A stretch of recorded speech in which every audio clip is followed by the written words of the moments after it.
জন্য ইমামে বুখারী রাহমাতুল্লাহি আলাইহি যখন বুখারী শরীফের হাদিস রচনা করবার জন্য খেয়াল করতেন, একটা হাদিস যখন উনি ওনার কিতাবে লিখবেন, মনস্থ করতেন, ওনার প্রথম কাজ ছিল উনি সরাসরি গিয়ে ওযু এবং গোসল করে আসতেন।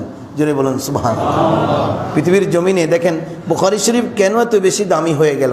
বুখারী শরীফ নিয়ে দোয়া করলে শুধু পাণ্ডুলিপিটা যদি হাতে থাকে কারো, কেউ যদি যুদ্ধে যাচ্ছে, যুদ্ধের সৈনিকদের মধ্যে যদি একজনা শুধু বুখারী শরীফের পাণ্ডুলিপিটা ক্যারি করে যে এটা আছে আমাদের হাতিয়ার বাঁচার উপায়, অসংখ্য ঘটনা নজির আছে যে উনি ওনাদের যুদ্ধে ওই দল জয়ী হয়ে যাবে।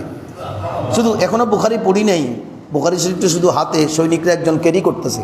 আমাদের সমস্ত সৈনিকরা মুসলমান, ইনারা বুখারীকে মানে, আমার রসুলকে মানে, তো বুখারী শরীফের একটা পাণ্ডুলিপি একজন ক্যারি করতেছে। বললেন ওই দলের যুদ্ধ, ওই দলের মহান বিজয় সুনিশ্চিত, কারণ আমার নবী মুস্তাফার আজিমুস শান মুজিজা ইনাদের সঙ্গে আছে। জোরে বলুন সুবহানাল্লাহ।